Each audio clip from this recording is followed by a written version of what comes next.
আসসালামু আলাইকুম গাইস, সবাই কেমন আছেন? আজ আমি পারফেক্ট টক দইয়ের রেসিপি নিয়ে হাজির হলাম। দেখুন দইটা কত সুন্দরভাবে জমে গেছে। আপনারাও চাইলে সহজে কম খরচে বাসায় টক দই বানিয়ে নিতে পারেন। টক দইটা স্বাস্থ্যের জন্য খুবই উপকারী। অনেক সময় রান্নার কাজেও আমরা টক দই ব্যবহার করে থাকি, তো টাকা দিয়ে অনেক সময় বাইরে থেকে কিনে আনতে হয়। আপনারা অল্প একটু টক দই দিয়েই এভাবে 1 কেজি দই বানিয়ে নিতে পারবেন। রেসিপি ফলো করে দই বানাবেন, 100% দই জমবে। তো চলুন কিভাবে দইটা বানাই আপনাদের মাঝে শেয়ার করি। শুরুতেই আমি 1 লিটার লিকুইড দুধ নিয়ে নিয়েছি একটা প্যানে।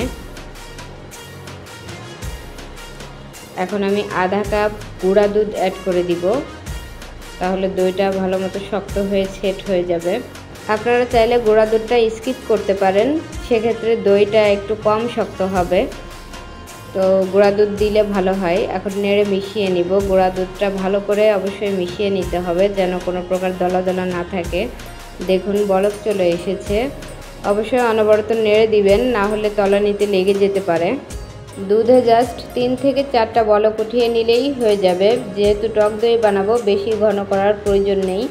আমি 1 লিটার দুধ নিয়েছি। 1 লিটার দুধে 1 কেজি দই হবে। দুধটা জাল করা হয়ে গেছে। এখন আমি নেড়ে ঠান্ডা করে নিব। খেয়াল রাখবেন দুধটা যেন কুসুম গরম থাকে, কোনো অবস্থাতেই একবারে ঠান্ডা করা যাবে না। কুসুম গরম থাকলে দইটা ভালো সেট হবে। এখন আমি চলে এলাম দই সেট করতে। আমি এই বাটিতে দই সেট করব, এজন্য আমি টক দই নিয়ে নিলাম বাটিতে।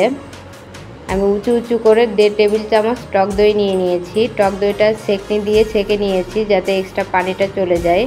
এখন কাঁটা চামচের সাহায্যে টক দইটাকে ভালো করে ফেটিয়ে নিব। ছেঁকনির সাহায্যে দইয়ের বীজের পানিটা ঝরিয়ে নিলে পরবর্তীতে দই কাটলে পানিটা কম আসে। দেখুন আমি দইটাকে ভালো করে ফেটিয়ে নিয়েছি। এখন অল্প একটু কুসুম গরম দুধ অ্যাড করে দিলাম। দিয়ে আমি দুধের সঙ্গে ভালো করে মিক্সড করে নিব, তাহলে দইটা সব জায়গায় ভালো করে মিশে যাবে। দেখুন ভালো করে মিশিয়ে নিয়েছি। আমি আরেকটু দুধ অ্যাড করে দিব। দুধটা দিয়ে আমি ভালো করে মিশিয়ে নিলাম, দেখতে পেয়েছেন। এখন বাকি দুধটা অ্যাড করে দিব। সম্পূর্ণ দুধটা আমি এখানে দিয়ে দিব। এটা 1 কেজি দুধের বাটি, 1 কেজি দই হবে। এখন আমি কাঁটা চামচ দিয়ে ভালো করে নেড়ে দিলাম। দুধটা এ পর্যায়ে কুসুম গরম আছে। আপনারা বুঝবেন কিভাবে? একটা আঙ্গুল দিয়ে চুবিয়ে রাখবেন 10 সেকেন্ড। যদি রাখতে পারেন তাহলে বুঝবেন পারফেক্ট আছে। এখন আমি দইটাকে বসাবো। একটা প্যান গরম করে নিয়েছি। এখন দুধের বাটিটা সাবধানে বসিয়ে দিলাম। একটা ঢাকনা দিয়ে আমি ওভারনাইট রেখে দিব। চুলার আঁচটা একবারেই লোয়ে রেখে 1 মিনিট জাল করে নিব। তারপর চুলার আঁচটা অফ করে দিব। যখন দেখবেন প্যানটা ঠান্ডা হয়ে গেছে, তখন আবারও 1 মিনিট লোয়ে রেখে জাল করে নেবেন, আবারও অফ করে দিবেন।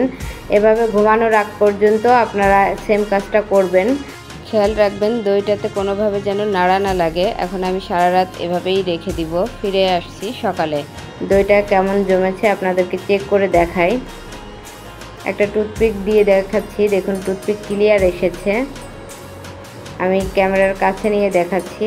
দেখতে পাচ্ছেন দইটা পারফেক্টলি জমে গেছে। এখন আমি কেটে দেখাবো। কম খরচে সহজে বাসায় ঘরে টক দই বানিয়ে নিতে পারেন। দেখুন কত সুন্দরভাবে দইটা জমে গেছে, শক্ত হয়ে গেছে।